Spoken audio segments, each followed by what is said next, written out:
Kami dari kelompok 4 ingin mempresentasikan tentang strategi pemasaran.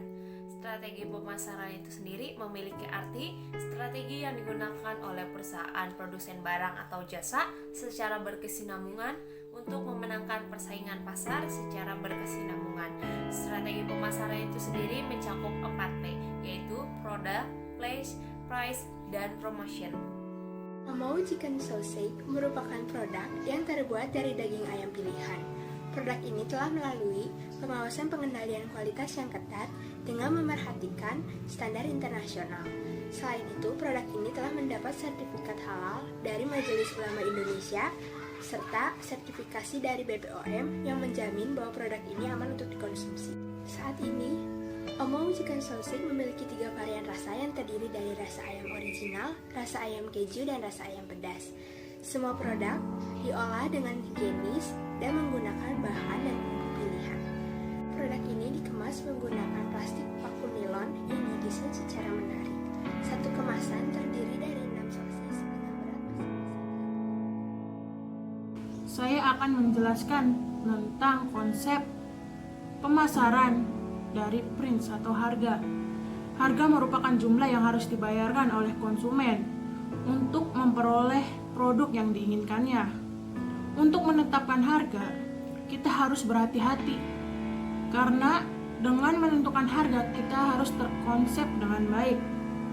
Dan juga penetapan harga harus selaras dengan tujuan bisnis ini karena agar dapat berbaur dengan lancar.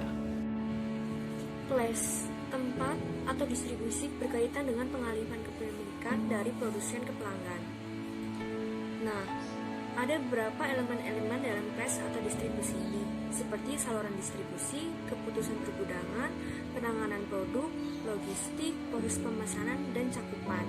Place ini tentunya sangat penting, karena kita mampu mengatur dan memanage apa saja yang berkaitan dengan keuntungan yang didapat dari penentuan suatu tempat berbisnis. Seperti contoh, perusahaan memproduksi sosis.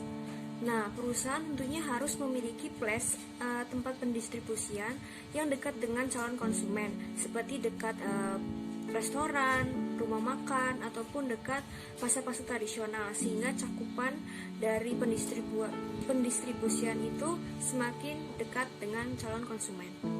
Di sini saya akan membahas mengenai promosi pada strategi pemasaran. Dan sebelumnya, apa itu promosi? Promosi adalah upaya menawarkan produk dengan tujuan untuk menarik konsumen agar para konsumen dapat memakai atau membeli produk yang kita hasilkan. Nah, strategi promosi ini juga sering digunakan sebagai salah satu cara untuk meningkatkan penjualan dan pembelian barang yang ditawarkan sehingga dapat meningkatkan laba yang diperoleh. Ini ada 3 klasifikasi pada strategi promosi. Yang pertama ini ada trade promotion, di mana ini adalah menitik beratkan distributor untuk menjual produk. Jadi produk yang kita hasilkan ini kita beri kepada distributor, lalu distributor ini menyebarluaskan produk kita ke berbagai kota. Yang kedua ada sales force promotion, di mana ini adalah memotivasi penjual perusahaan agar penjualan meningkat. Dan yang terakhir ada business promotion, di mana ini adalah meningkatkan interaksi dan komunikasi kepada pelanggan. Karena dengan adanya komunikasi dan interaksi yang kepada pelanggan dapat meningkatkan pelanggan dan pelanggan dapat tertarik kepada produk yang kita hasilkan.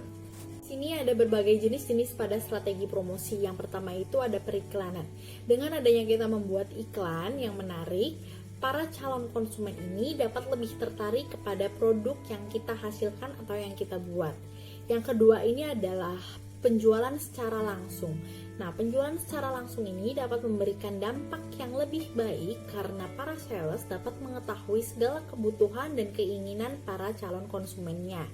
Yang ketiga ini ada publikasi. Dengan kita menyebarluaskan produk yang kita hasilkan, para masyarakat di berbagai daerah atau kota ini dapat tahu dan dapat lebih tertarik juga untuk memakai atau membeli produk yang kita buat. Nah, publikasi ini juga kita bisa lakukan dalam media sosial seperti Facebook, Instagram, dan lain-lain. Yang ketiga ini adalah hubungan masyarakat. Seperti yang tadi saya sudah bilang bahwa interaksi dan komunikasi yang baik dapat meningkatkan agar calon konsumen tertarik kepada produk yang kita hasilkan. Dan adanya strategi yang baik dalam suatu perusahaan, maka diharapkan penjualan pada perusahaan tersebut akan meningkat. Kesimpulan, pemasaran adalah disiplin berbasis konteks. Internet telah mendiversifikasikan pendekatan tradisional untuk pemasaran. Teknologi berbasis internet memfasilitasi penetrasi yang lebih dalam ke individu. Tetapi, inti dari pemasaran dan tujuannya tetap sama. Dan strategi pemasaran 4P dengan demikian merupakan titik awal untuk setiap bisnis baru, besar atau kecil. Dalam dunia startup saat ini, strategi ini menjadi sangat penting. Sekarang, setelah kita mengetahui 4P yang memerlukan proses pemasaran, sekarang saatnya untuk menunjukkan dengan tepat mana yang dapat membuat bisnis Anda berhasil atau malah menghancurkannya. Beberapa manajer pemasaran merasa bahwa promosi adalah kunci untuk meningkatkan penjualan, tetapi periklanan adalah tentang menyajikan utilitas. Jika Anda memiliki bisnis makanan cepat saji misalnya, Anda tidak dapat meningkatkan kesehatan melalui produk junk food. Penetapan harga pada kenyataannya adalah soal kualitas dan distribusi juga tergantung dari target konsumennya. Tetapi, target pelanggan menentukan kualitas produk dan harganya. Apa yang menjadi inti dalam melakukan identifikasi target pelanggan? Itu adalah ide produk Anda. Produk yang telah Anda bayangkan, ini adalah titik awal dari semua proses. Berpikir karena yang terpenting dari semua P.